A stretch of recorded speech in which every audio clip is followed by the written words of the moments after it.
하나님께서 하시는 일을 우리가 어떻게 다 알 수 있겠습니까? 9절 앞부분에서 말하고 있는 것처럼 누가 지혜가 있어 이런 일을 깨달으며 누가 총명이 있어 이런 일을 알겠느냐. 아무리 지혜가 있고 총명이 있어도 하나님께서 하시는 일을 다 알 수 없다. 이렇게 물으면서 한탄하고 있는 말씀입니다. 호세아 전체적인 내용 속에서 들여다보면 하나님의 백성 이스라엘이 하나님을 싫다하고 버리고 우상을 숭배해서 결국 아수르를 의지하는 그러한 결과 속에서 나라가 망하는 데까지 나아가게 되어집니다. 나라가 망하면 끝난 겁니다. 모든 사람들이 죽임을 당하고 그 나라는 흔적도 없이 사라질 것이지만 하나님께서 그들을 다시 회복시키겠다라고 하는 엄청난 메시지를 호세아 전체가 담고 있습니다. 이런 일을 누가 깨닫겠느냐? 하나님께서 하시는 이런 지혜와 총명한 일에 대해서 누가 깨닫고 알 수 있겠는가? 이 호세아 전체적인 관점에서는 이렇습니다. 그리고 하나님께서 우리 각자 개인을 통해서 하시는 일 역시도 우리가 다 알 수가 없습니다. 우리는 지나온 세월을 지금 돌아보면 이것도 하나님이 하셨고 이것도 하나님이 하셨다 이렇게 고백을 합니다. 그러나 앞으로의 미래의 일에 대해서는 무슨 일을 만날지 무슨 일이 일어날지를 우리는 전혀 알 수가 없습니다. 그래서 사람에게 있어서 사람의 기본적인 마음에 깔려 있는 것이 불안입니다. 옆집 사람이 갑자기 내 나이 또래밖에 되지 않았는데 심장마비로 죽었다라는 이야기를 들으면 갑자기 나도 불안해집니다. 누가 암에 걸렸다? 그러면 나도 이런 부분에 대해서 불안해집니다. 갑자기 배가 꾸룩꾸룩 아프고 며칠 동안 변비가 심해지고 그리고 갑자기 변을 봤는데 피가 섞여 있더라. 그러면 곧바로 병원으로 달려가지 않습니까? 불안하니까 그런 거예요.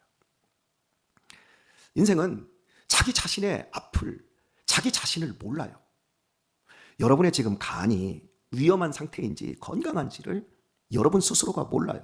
그래서 굉장히 피곤을 느낄 때마다 나 지금 간이 상한 거 아니야?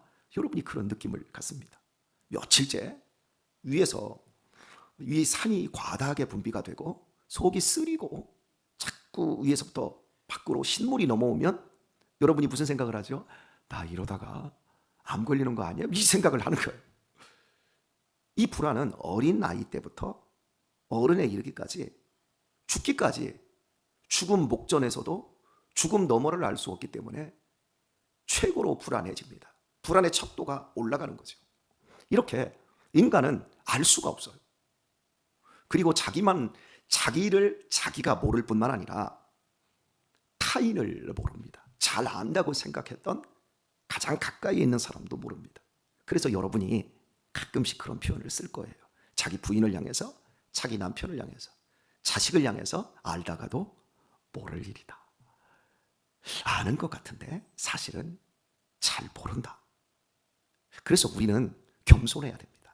나에 대해서도 겸손해야 되고 타인에 대해서도 겸손해야 됩니다. 사람에게는 잘못된 신념이 있습니다. 나는 잘 돼야 돼.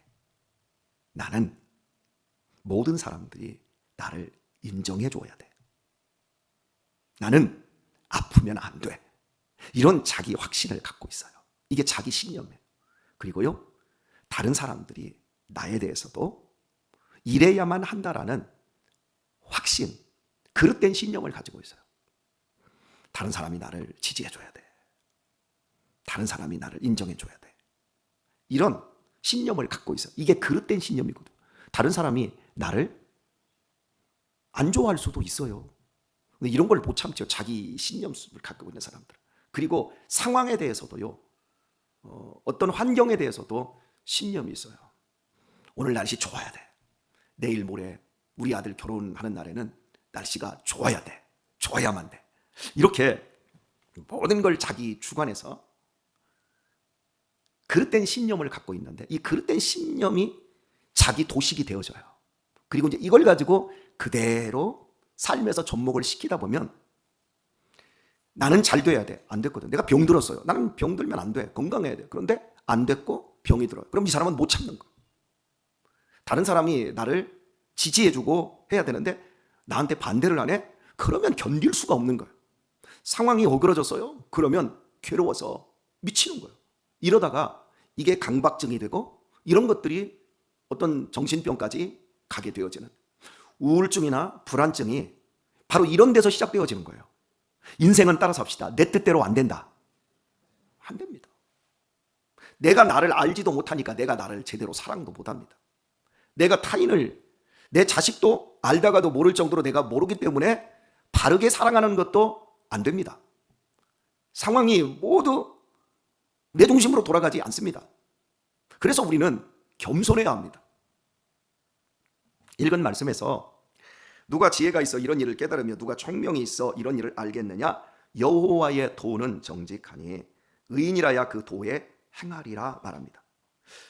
누가 알겠느냐? 누가 깨닫겠느냐 해놓고 의인이라야 그 도에 행하리라. 하나님의 도는, 여호와의 도는 정직하니 라고 말씀을 합니다. 하나님께서 북이스라엘에 대한 모든 계획과 모든 일들을 행하시는데 그 일을 말씀으로 다 이야기를 해주셨어요. 그래서 하나님의 도에 대해서, 이 도는 때레크라는 말을 쓰고 있는데 도보다는 길에 가깝습니다. 인생길, 성공하는 길, 행복할 수 있는 길, 이렇게 말하잖아요. 여러분, 행복에 이르는 도, 인생의 도, 이렇게도 말하는데 이 도가 사실은 길도자잖아요. 그런 것처럼 길이라고 하는 것이 더 우리의 정서에 맞습니다. 하나님의 길은 정직합니다. 그래서 의인이라야 그 길에 행하리라 말합니다. 자, 여러분, 여기서 굉장히 말씀이 한 걸음 더 나갔다라는 표현을 여러분이 아마 느끼실 겁니다. 자, 질문을 어떻게 했냐면 누가 지혜가 있어 이런 일을 깨달으며 누가 총명이 있어 이런 일을 알겠느냐? 깨닫고 아는 것으로 끝나지 않고 하나님의 하시는 일을 알고 깨닫는 사람의 특징은 그 도에 행하리라. 그 도를 따른다. 그 도를 취한다. 그 도를 살아간다. 그것이 행한다는 것. 예수님께서 우리에게 주의 이름을 부르는 자는 구원을 얻으리라. 자, 네가 믿으면 영광을 보리라 라고 말씀을 하시거든요. 그런데요, 여러분, 예수님은 우리에게 믿으라 그래요. 그런데 우리는요, 믿습니다 라고 대답하는 것이 아니라 우리는 네가 믿을래? 믿어라. 그러면 그 믿음을 우리는 살아내는 대로 가는 것이, 그것이 믿음의 온전함인 거예요. 여러분 이해하셨어요? 믿으라 그래서 예, 내가 믿습니다. 믿어야 된다. 예, 믿는다니까요. 이게 아니라 그 믿음을 살아내는 사람, 그 사람이 하나님의 지혜를 깨달았고 하나님의 총명을 가진 사람이라는 거예요. 그런데요, 믿음 생활이 우둔하고 어리석은 사람은 믿을래? 믿으라 그러면 예, 믿습니다. 그리고는 삶에 아무런 힘도 영향력도 없이 믿음 따로 삶 따로가 되어진 사람들, 그 사람들에게는 사실은 지혜도 없고 총명도 없다라는 거예요. 아무리 삶의 위기가 있고 삶의 위협이 있고 수많은 어려운 공격들이 있어도요, 하나님의 도를 행하는 사람들은 반드시 하나님께서 합력하여서 선을 이루시사 그 삶의 향기를 풍기게 하십니다. 그것이 하나님이 하시는 일입니다. 그런데 인간이 하나님의 도를 버리고 자기의 지혜와 자기의 총명을 가지면 아무리 좋은 환경에서도 썩고 부패하고 더러운 냄새가 풍기는 악취로 진동하는 삶을 만들어냅니다. 그것이 인생입니다. 인생은 결코 혼자 자기의 지혜로 자기의 총명으로 인생을 성공시키고 인생을 행복하게 만들고 인생을 복되게 결실할 수가 없습니다. 그런 길은 없습니다. 인간이 원래 만들어진 이유가 하나님을 기뻐하며 그 안에서 하나님을 영화롭게 하는 삶으로 지어졌기 때문에 그렇습니다.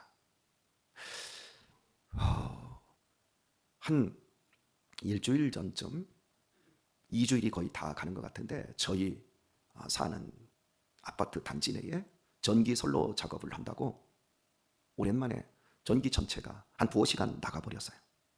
전기가 딱 나가니까요, 여러분, 쓸 수 있는 게 아무것도 없어요. 세탁기, 냉장고, 뭐 다 여러 가지가 있는데 컴퓨터도 켤 수가 없어요. 컴퓨터를 켜봤자 와이파이가 안 돼요. 아무것도 할 수가 없어요.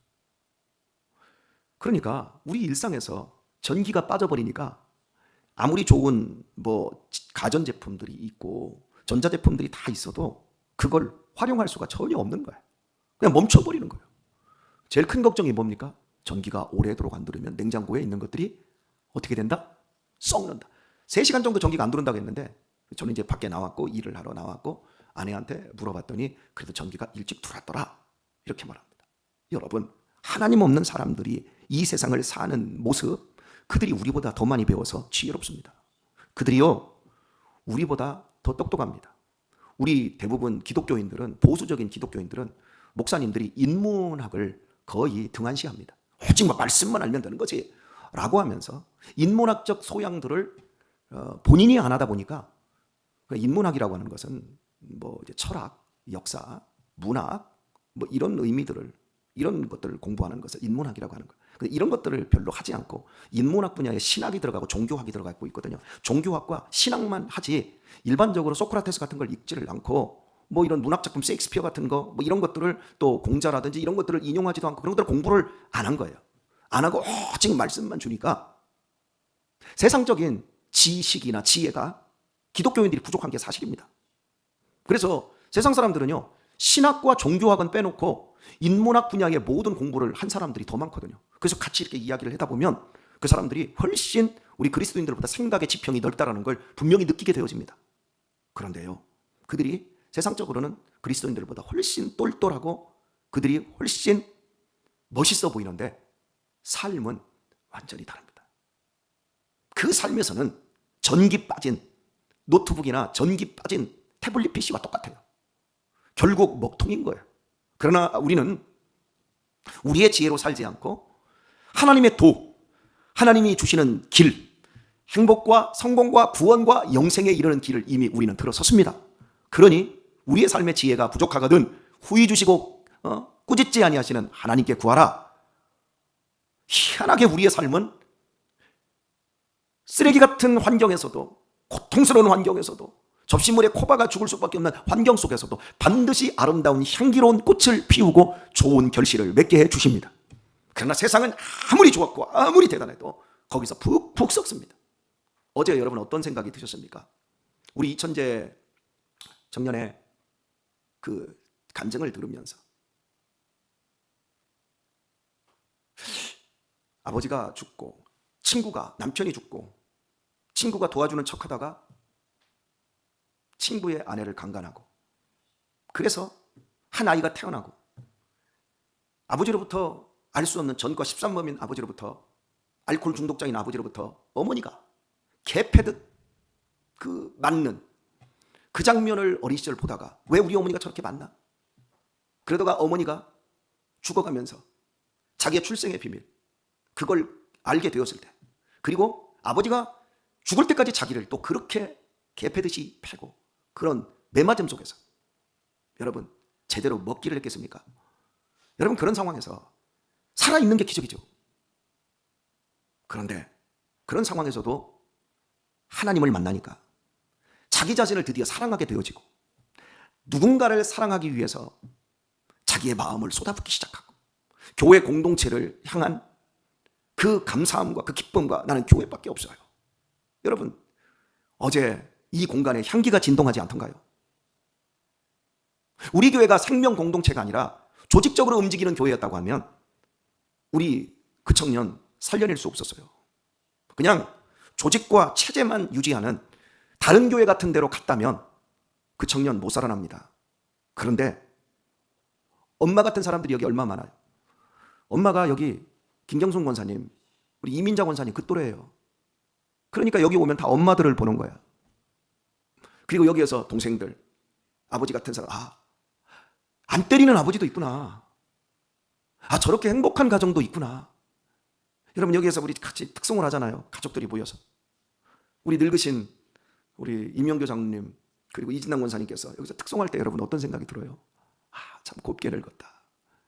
우리도 저렇게 늙어야지. 우리 김재정 집사님 같은 이런 가정들이 여기서 이렇게 찬양할 때 보면 어때요? 와, 애들 많으니까 참 좋다. 여러분 보면서 관찰 학습이 되고 모델링이 되는 거예요.